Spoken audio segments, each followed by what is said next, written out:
à Silayo qui gagnait, qui t'a voulu faire des témoignages de ça que le Seigneur accomplit dans la vie pendant l'année 2018 pour être capable de faire ça. Donc, nous commencerons exactement à 9h30 et juste après le service, nous allons, en tant qu'Haïtiens, boire soupe nous ensemble, consommer soupe nous ensemble. Et donc, demain soir, on a finalement dit comment ça a fait. Mais nous espérons que, en tant que bon Haïtien, nous allons partager ce 1er janvier nous ensemble. Et en effet, c'est cette annonce que nous avons pour faire pour fin d'année. Sinon, que nous encourageons nous pour que demain soir, bon Dieu permette que nous tous nous capables de retrouver ensemble. Alors maintenant, il faut songer premièrement à prier pour cette église, pour que le Seigneur fait volonté, parce que c'est lui-même qui t'a conduit nous pas ici, et pour que le Seigneur prenne en main l'avenir de son église. Nous devons reconnaître que nous avons une église à 2 branches.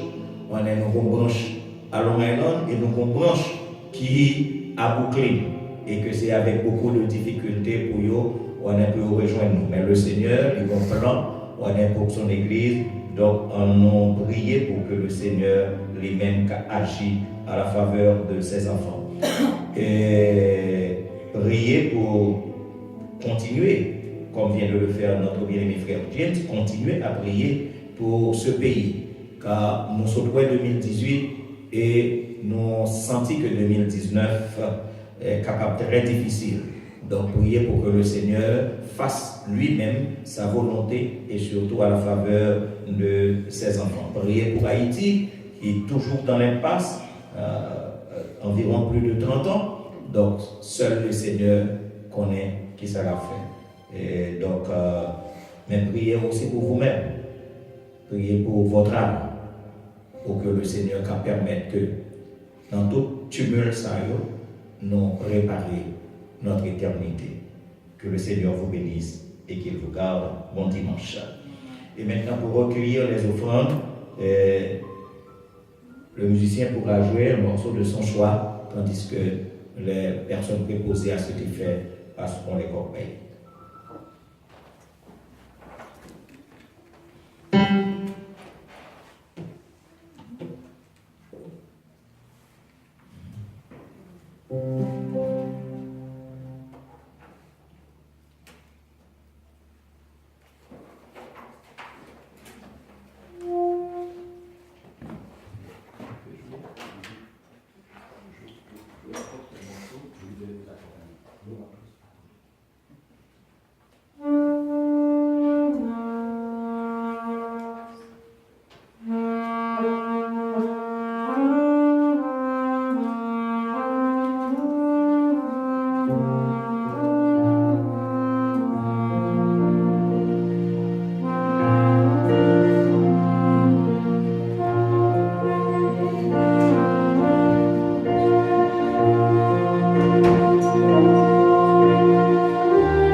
Merci, messieurs les musiciens.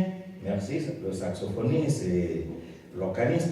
Et maintenant, mes frères et mes sœurs bien-aimés, nous mettons-nous debout pour chanter les paroles du cantique au numéro 127, section française des chants d'espérance. Ô croyez que Dieu vous donne tout ce qu'il promet. Un sauveur qui vous pardonne, un sauveur parfait, un sauveur plein de puissance sur la terre et dans les cieux, un sauveur dont la présence seule rend heureux. Oui Seigneur, malgré l'orage et malgré la nuit, nous voulons tout le courage fort de ton appui.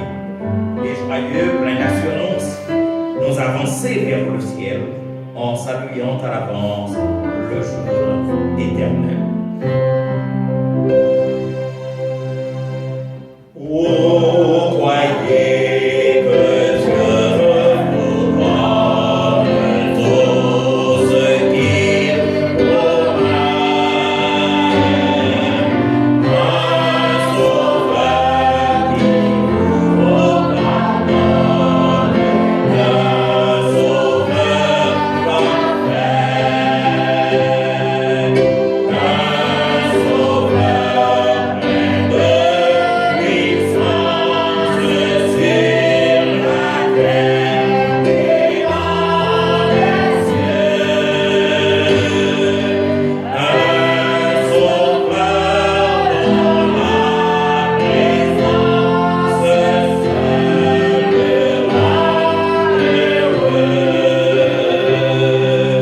Ce sauveur vous fera vivre en vie avec lui. Vous pourrez parcourir sans être vaincu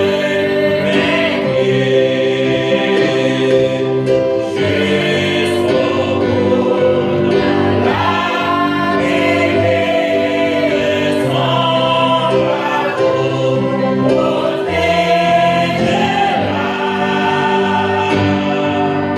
et dans l'ensemble il nous conduira.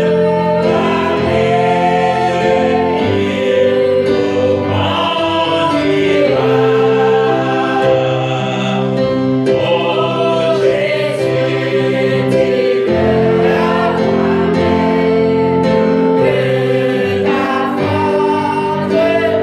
que ta force pleine fait passer celui qui t'aime par un sûr chemin. Que tu veux ton chute préserver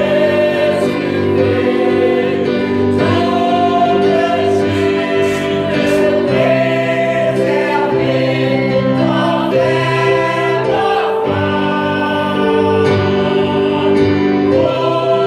pour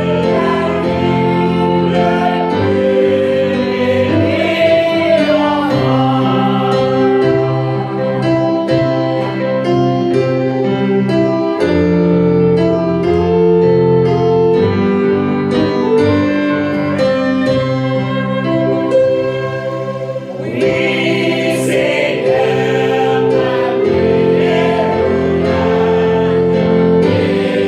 ma prière et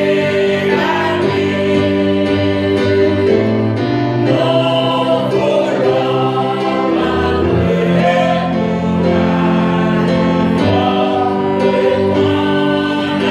prière nous voulons m'enlever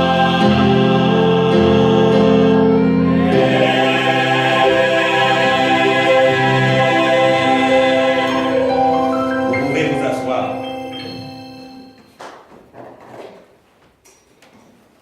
Bien-aimés en Jésus-Christ, le psaume 73 est un psaume d'Asaph. Et l'auteur de ce psaume a écrit au 25e verset: quel autre ai-je au ciel que toi? Et sur la terre, je ne prends plaisir qu'en toi. Quel autre ai-je au ciel que toi? Et sur la terre, je ne prends plaisir qu'en toi. En effet, c'est du domaine de la comptabilité que nous empruntons ce matin le sujet pour notre message. Parce qu'à la fin de l'année, chaque comptable toujours tête pour tâche, puis au travail sur les différents comptes que vous gagnez, que vous gérez. Pour déterminer est-ce que l'entreprise que vous gagnez sous responsabilité en tant que comptable, est-ce que vous réalisez des profits ou bien est-ce que vous réalisez des pertes? Il est aussi normal dans la vie en tant que chrétien qu'à la fin de l'année, nous fassions le compte de nos activités sur les différents plans. Et je donne pour titre au message de ce jour: perte et profit. Perte et profit. En effet, au premier jour de l'année 2018, chacun de nous a des projets. Chacun de nous a fait souhait des vœux pour l'année 2018. Nous toutes t'es caressé des rêves de tout ça que nous avons souhaité réaliser dans la vie nous pendant l'année 2018. Et malheureusement pour certains, le constat est accablant. Ça a été souhaité, c'est pas ça crivé. Et on nous rend compte que tous les souhaits qui ont été formulés, soit de la part de vos parents, soit de la part de vous-même, eh bien, on n'y est pas réalisé, Jean Outé voulait que le réaliser. Et nous autres, en tant qu'Haïtiens, nous toujours dit que l'année ça, c'est une mauvaise année. À la année, t'es porté malchance. Oh, il est pour le finir, il est pour l'aller. Et on attend le coup de minuit au 31 décembre au soir, où on dit bon, c'est terminé, enfin. Et parfois on se dit que on est victime. On est victime en tout. On est victime de tout. Haïtien toujours dit, mon cher, c'est pour moi. Ça va être bon. Nous sommes un monde qui n'a jamais chance. Nous habitués, dit ça. Au décompte de l'année 2018, on y retrouve sur le plan moral plus de mauvais que de bon. Je pense que si l'on fait, on analyse des situations sur le plan moral, plus de mauvais que de bon. Sur le plan social, plus de déception que de satisfaction. Sur le plan de la spiritualité, est-ce que nous en demandons? Est-ce que toute bagaille était bon pour nous? Est-ce que toute bagaille était marché bien pour nous? Avec bon Dieu. Bref, en presque tout et partout, nous nous rendons compte qu'il y a beaucoup plus d'échecs que de réussites. Dans la vie courante, en peu le monde perd du emploi. Dans la vie courante, combien de relations qui brisées. Dans la vie courante, que d'espoir évanoui. Et dans vos réflexions, bien des pensées, bien des questions de travail, nos pensées. On se demande souvent comment le méchant arrive-t-il à jouir d'une bonne année? Comment le coquin arrive-t-il à prospérer? Comment l'incompétent arrive-t-il à réussir? Ouais, c'est des questions que souvent nous posons en tant que serviteurs de Dieu. Nous qui sommes des serviteurs fidèles, nous qui sommes des croyants dévots, nous qui sommes des enfants de Dieu, nous avons fait le compte de la vie, nous avons fait le compte de l'année passée. Nous constatons des pertes considérables, tandis que pour l'autre monde, nous rendons compte que ça a marché pour nous. En effet, en parallèle, nous retourner à la vie du peuple d'Israël. Qui c'est le peuple de Dieu? C'était un peuple qui croyait fermement en Dieu. Et il y a certains serviteurs de Dieu de l'Ancien Testament qui écrit des psaumes. Au psaume 1er, il est écrit que heureux l'homme qui ne marche pas selon le conseil des méchants. Plus loin, il est comme un arbre planté près de courants d'eau, qui donne son fruit en sa saison. Plus loin, tout ce qu'il fait lui réussit. David lui-même devait avancer au psaume 23. Lorsqu'on regarde le psaume 23, dans le verset 1er, David était dit, l'Éternel est mon berger. Et puis monsieur Pral ajouté, moi pas manquer en rien. Comment nous pouvons expliquer toutes les belles paroles des patriarches? Comment nous pouvons expliquer la vie de ces patriarches par rapport aux paroles prononcées? Comment nous pouvons expliquer Israël qui devait assister dans l'impuissance, le triomphe de l'ennemi? Le triomphe de l'ennemi. On est à Israël, bataille. Mais qui sacrifiait Israël? Israël était forcé avec violence à quitter sa terre natale.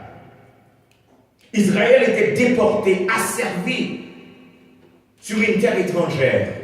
Israël était invité par les occupants à chanter les cantiques de Sion. Et dans le texte, dans le psaume que tu lis, comment chanterai-je les cantiques de Sion sur une terre étrangère? Et Israël, c'était le peuple de Dieu. Comment Dieu, dans sa sagesse, comment Dieu, dans son amour, comment Dieu, dans sa providence, est capable de laisser le peuple d'Israël traverser des moments si difficiles. Et c'est qu'on y a question pas ensemble avec nous-mêmes. Comment comprendre et expliquer la sagesse de Dieu quand à la fin de l'année, quand on fait le décompte de nos activités, le décompte de tout ça qui vivait, et nous gagnons des pertes sur le plan matériel. Nous faisons des pertes sur le plan économique, des pertes sur le plan sentimental.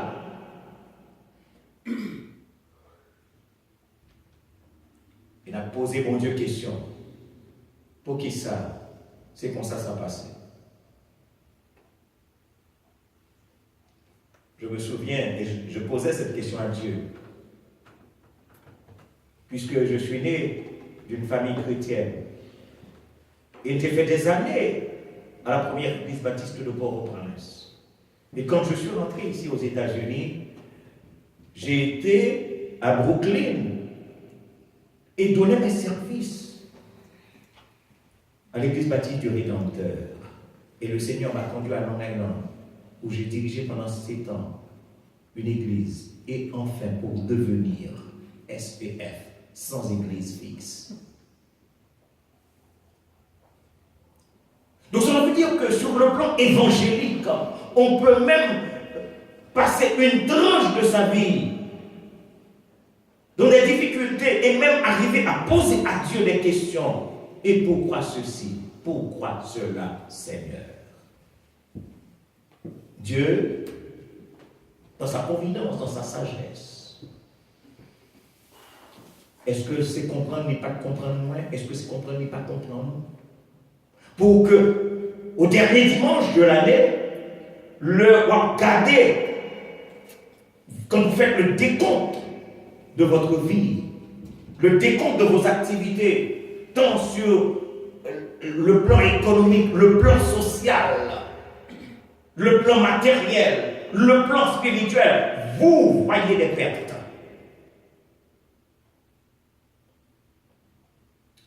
Face à de tels constats, que vous dira un pasteur au dernier dimanche de l'année?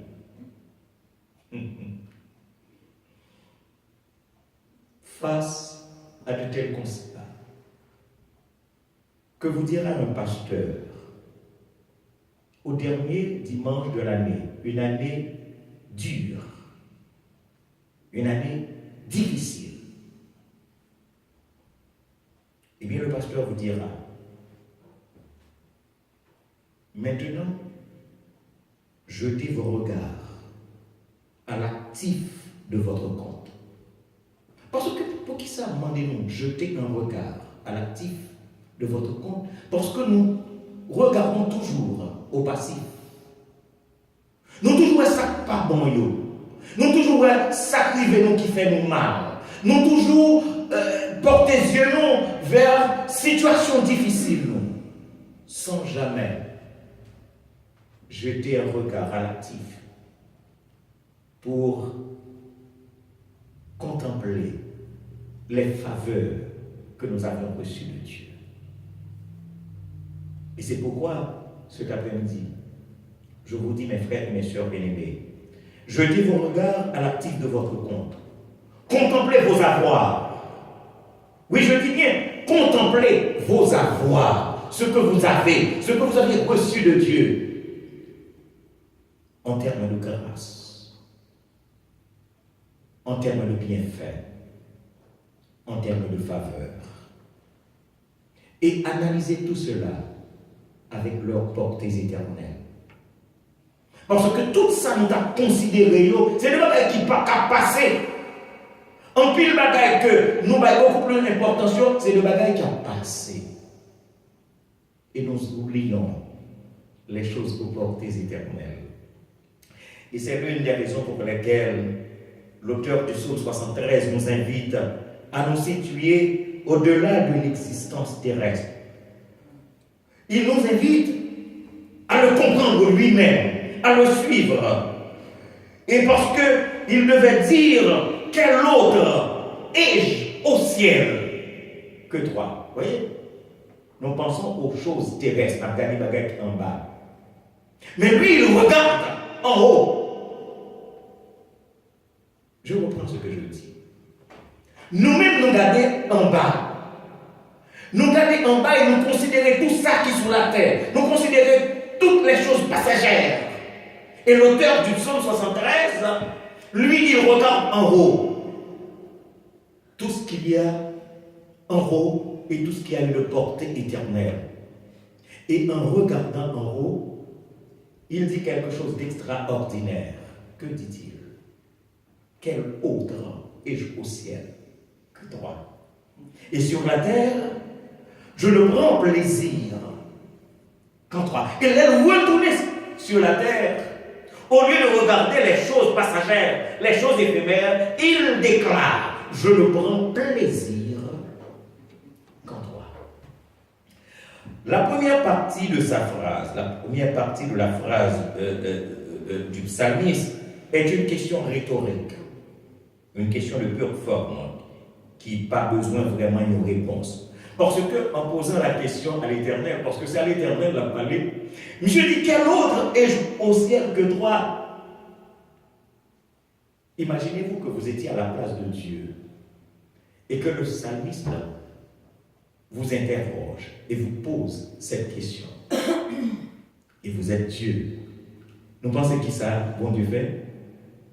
Premier, ça, bon Dieu fait, le sourit de voir qu'un serviteur lui pose une question de pure forme, question rhétorique.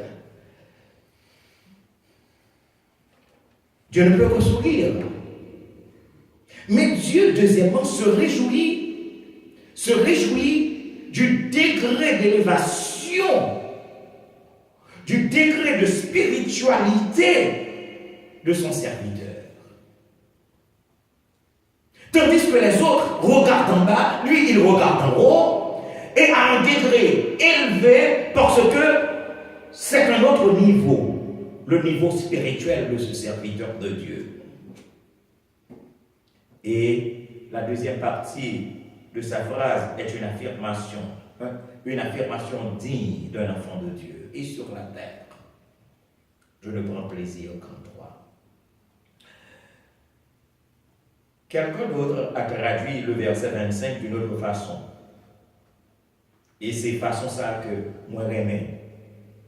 Je dis en français, pourvu que je t'aime, T, comment T, apostrophe, A-I-E, le verbe avoir, au subjonctif. Pourvu que je t'aime, qu'importe le ciel et la terre.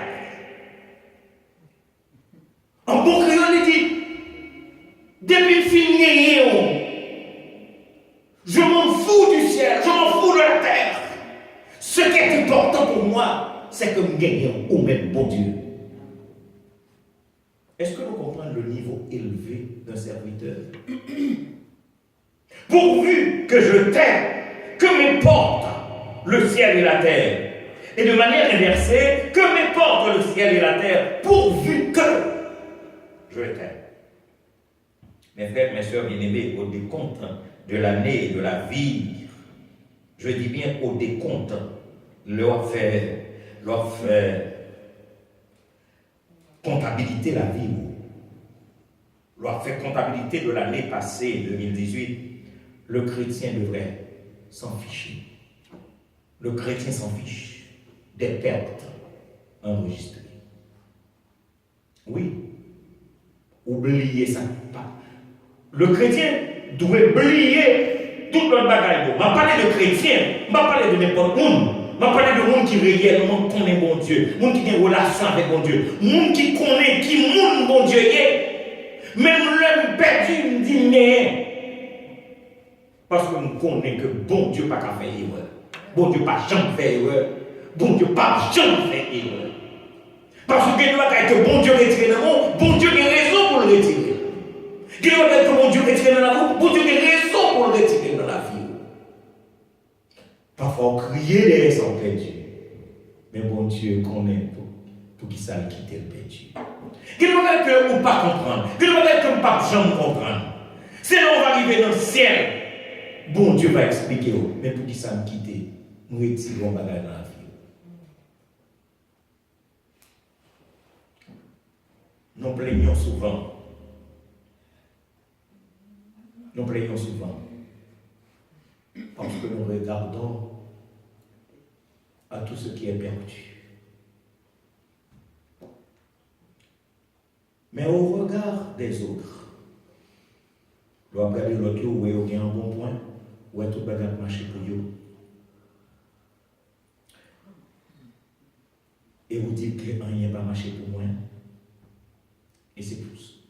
L'autre où est le marché. Laissez-moi vous dire que le prétendu gagnant de la terre, je dis bien le prétendu gagnant de la terre, se trouve toujours engagé par sa folie criminelle. Je vais dire ça pour m'expliquer. Le prétendu gagnant sur la terre et de la terre se trouve toujours engagé par sa folie criminelle. Et là, je vais vous dire que il y a un texte en Proverbe qui dit que il y a 4 bagailles. Il y a 3 bagailles qui font trembler la terre. Et il y a 4 bagailles que la terre n'a pas supporter. Il y a 3 bagailles qui font trembler la terre. Mais il y a quatre bagages que la terre n'a pas qu'à supporter. Un insensé qui est rassasié de pain. C'est une là-dedans qui est beaucoup plus grave. Vous vous imaginez un insensé rassasié de pain? Un insensé, je dis bien. Et pourtant, là, il va falloir analyser le terme insensé. Cela veut dire un insensé qui a tout. Il sera conduit par sa folie criminelle. Parce qu'il est un insensé. Il est rassasié de pain, il oublie les autres.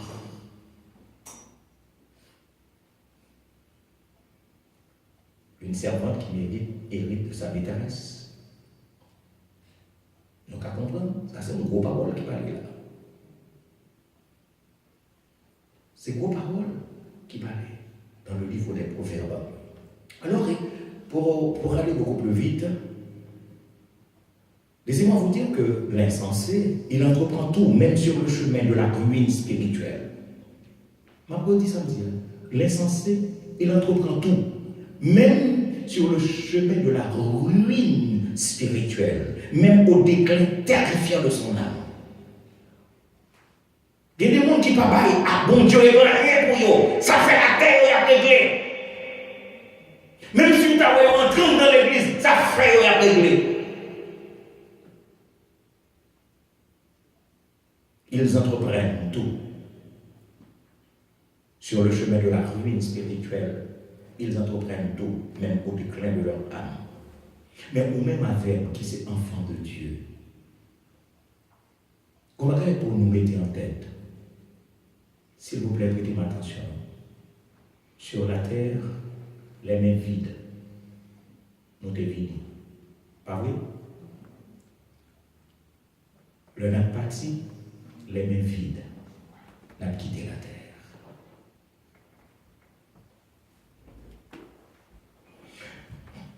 Pendant que nous sommes sur la terre, que de choses nous ont été données, que de choses aussi nous ont été reprises.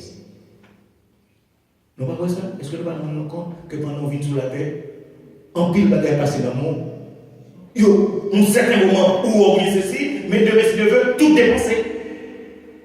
Bien des choses nous ont été données, des choses nous ont été reprises. Pendant que nous vivons sur la terre, il y a des bagailles que nous avons qui est extrêmement grave. Et quelqu'un l'a traduit de la manière suivante. En un seul temps, on peut voir la terre trembler. Des rochers se fondre. Des hommes gémir. Et des milliardaires appauvris. Nous rendons compte?